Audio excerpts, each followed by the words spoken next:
যারা রান্না করতে একদমই পারেন না তাদের জন্য আজকে এই সহজ রেসিপি নিয়ে চলে এসেছি। যাদের রান্না করতে ভালো লাগে কিন্তু কোনো রকম রেসিপি পারে না তাদের জন্য আজকে এই রেসিপিটি। আশা করছি রেসিপিটি আপনাদের পছন্দ হবে।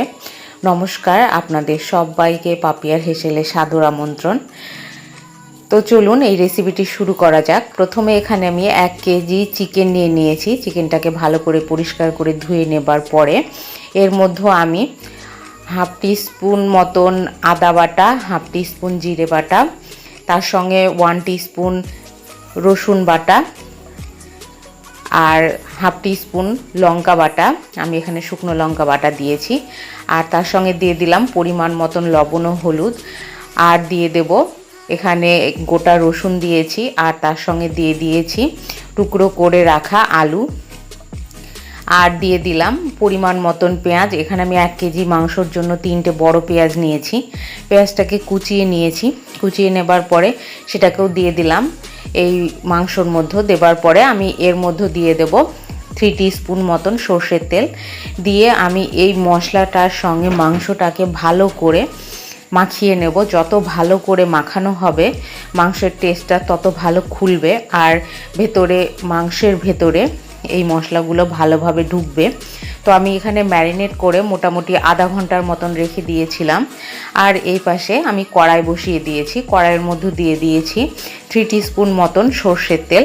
তেলটা গরম হয়ে এলে আমি এর ভেতরে দিয়ে দেব 2-3টে তেজপাতা, একটি শুকনো লঙ্কা আর তার সঙ্গে গোটা গরম মশলা দিয়ে একটুখানি নাড়িয়ে নিয়ে আমি এখানে যে চিকেনটাকে ম্যারিনেট করে রেখেছিলাম সেটাকে দিয়ে দিলাম।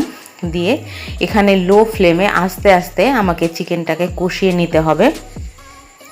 অবশ্যই লো ফ্লেমে এখানে আমি ঢাকনা চাপা দিয়ে চিকেনটাকে কষিয়ে নিচ্ছি। তাহলে চিকেনটা সিদ্ধ হবে আর তার সঙ্গে কষানোটাও ভালো হবে। আর যারা রান্না পারেন না তারা এই সহজভাবে রান্নাটা করে নিতে পারেন আর খেতে তো দুর্দান্ত লাগে। এই যে দেখুন আস্তে আস্তে আমি চিকেনটাকে এবার কষিয়ে নেব। এই রকম আরও নতুন নতুন ধরনের রেসিপি যদি পেতে চান অবশ্যই কমেন্ট করে জানাবেন, লাইক করবেন, শেয়ার করবেন বন্ধুবান্ধব আত্মীয়দের মাঝে আর সাবস্ক্রাইব করে অবশ্যই আমার পাশে থাকবেন। এই যে দেখুন মোটামুটি আস্তে আস্তে কষাতে অনেকটা টাইম লেগেছে আমার। এখানে 45 থেকে 50 মিনিট লেগেছে। আমি আস্তে আস্তে লো ফ্লেমে এটাকে কষিয়ে নিয়েছি। এতে দেখুন সাইড থেকে তেলটা ছেড়ে এসছে আর কষানোটাও হয়ে গেছে। এবারে আমি ওপর থেকে একটু চিকেন মশলা অ্যাড করে দিলাম।